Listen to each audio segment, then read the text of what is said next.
बस कुछ घंटे और फिर शुरू होगा मतदान का आखिरी दौर। 7 राज्यों और 1 केंद्र शासित प्रदेश की 57 सीटों पर वोटिंग होगी।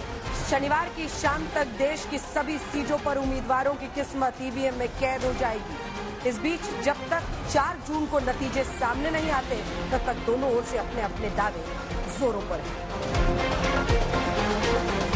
जब हम मिलकर लड़ रहे हैं तो नेचुरली हमको जो जिस सीटें हम लड़ रहे हैं उसमें जो नंबर आएगा वो भी अलग होगा, लेकिन गठबंधन के लिए 100% हम वो नंबर लाएंगे। उतने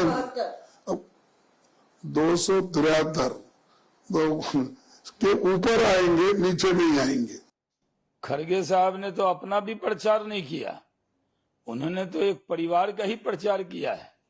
मोदी जी ने तो देश का प्रचार किया है, पूरे प्रदेश में गए हैं, रोड शो किया है, अपने उम्मीदवारों के लिए वोट मांगे हैं, अपने अलायंस के लिए भी वोट मांगा है।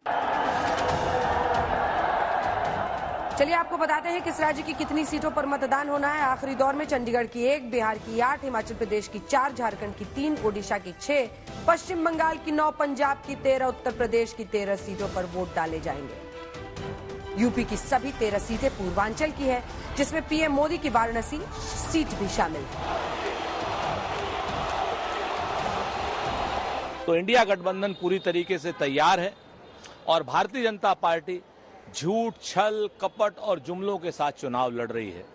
तो जनता को तय करना है, सम्मानित जनता को, कि अपने नेतृत्व में इंडिया गठबंधन को चुनाव जिता रहे हैं, ऐसा हमारा पूर्ण विश्वास है। सपने देखने में कोई बुराई भी नहीं है, देखें सपने, अच्छी बात है, लेकिन धरातल की सच्चाई यही है कि हम लक्ष्य को भी पार करेंगे, लक्ष्य को छुएंगे और निश्चित रूप से आदरणीय मोदी के नेतृत्व में लोक कल्याणकारी, जन कल्याणकारी और विकास युक्त सरकार देश में बनने जा रही है। धुआंधार चुनाव प्रचार खत्म होने के बाद 206 रैलियां और रोड शो करने के बाद प्रधानमंत्री मोदी कन्याकुमारी में 40 घंटे के लिए ध्यान में लीन है।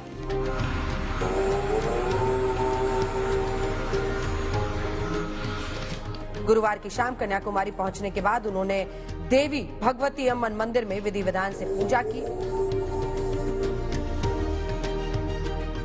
फिर समंदर के बीच बने रॉक मेमोरियल पहुंचे, फिर ध्यान में लीन हो गए। इधर पीएम मोदी के ध्यान को लेकर सियासी घमासान मचा हुआ है।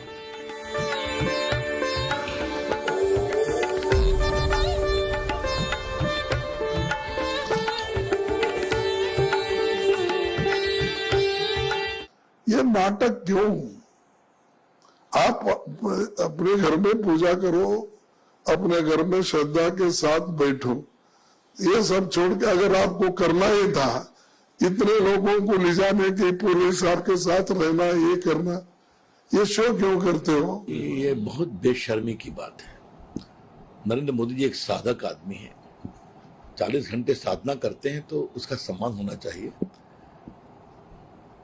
अब इस तरह की घटिया बातों पर मुझे कोई टिप्पणी नहीं करना है। नरेंद्र मोदी सनातन प्रेमी है, साधक है। कांग्रेस को तो हर धार्मिक विषय पर आपत्ति, तो आश्चर्य की बात है कि कांग्रेस को अपने ऊपर आपत्ति नहीं। ये ज्ञान और ये ध्यान, ये दोनों मोदी जी की नौटंकी की 2 हिस्सा है। तो इसलिए मोदी जी की झूठे ज्ञान और उसके साथ झूठे ध्यान, इसका कोई असर हिंदुस्तान में नहीं होगी।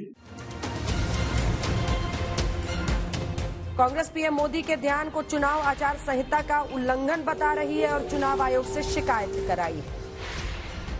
ये आचार संहिता का बिल्कुल स्पष्ट उल्लंघन है, ये हमने चुनाव आयोग को अवगत कराया है। तो इस हिंदुस्तान के विचारधारा को दुनिया में फैलाकर मजबूती के साथ उसके महत्व को जिन्होंने पूरे दुनिया के सामने रखा, उनकी मूर्ति पर जाना तो गौरव की बात होती है। जहां प्रधानमंत्री जी गए हैं कन्याकुमारी में, ये मेडिटेशन की जरूरत तो पहले थी, 5 साल पहले या 7 साल पहले, जब आपको देश के लिए काम करना था। अरे 10 साल के बाद तो आपको फुर्सत ही फुर्सत है, आप जितना चाहोगे उतनी मेडिटेशन कर लोगे। अपोजिशन वाले आरोप लगा रहे हैं कि भाई वो उधर के क्यों गए हैं, तो मुझे लगता है कि हर बात पर प्रधानमंत्री के कोई भी एक्शन पर मतलब रिएक्शन दी जाती है, कोई अच्छी बात नहीं है। मुझे लगता है कि हर एक आदमी को अधिकार है, कहाँ जाना है, क्या करना है, इसका पूरा अधिकार है। अरे यार, मोदी जी का स्क्रिप्टेड होता है, फोटोशूट होता है, उनको मूवी करना होता है, मूवी अपना रील बना रहे। अरे नौजवानों को मोदी जी से एक चीज सीखना चाहिए कि रील कैसे बनाया जाए। कांग्रेस पार्टी और इंडिया अलायंस को आखिरकार हुआ क्या है? प्रधानमंत्री यदि कुछ बोले तो उनको समस्या। अब प्रधानमंत्री कन्याकुमारी जाकर विवेकानंद रॉक पर ध्यान करे, तपस्या करे, साधना करे, मौन रहे, तब भी उनको समस्या है। मतलब प्रधानमंत्री का मेडिटेशन और विपक्ष का ये संपूर्ण फ्रस्ट्रेशन। इस बीच मतदान से पहले सियासत के दिग्गज भगवान की पूजा के लिए पहुंच रहे हैं। गृह मंत्री अमित शाह ने गुरुवार को काशी विश्वनाथ के दर्शन किए तो आज बालाजी तिरुपति के दर्शन के लिए पहुंचे। जेपी नड्डा ने नैना देवी मंदिर में पूजा की। ज्योतिरादित्य सिंधिया महाकाल के दरबार में पहुंचे तो देवेंद्र फडणवीस अयोध्या के हनुमानगढ़ मंदिर में। शिमला के जाखू मंदिर में प्रियंका गांधी ने पूजा की। आज तक ब्यूरो।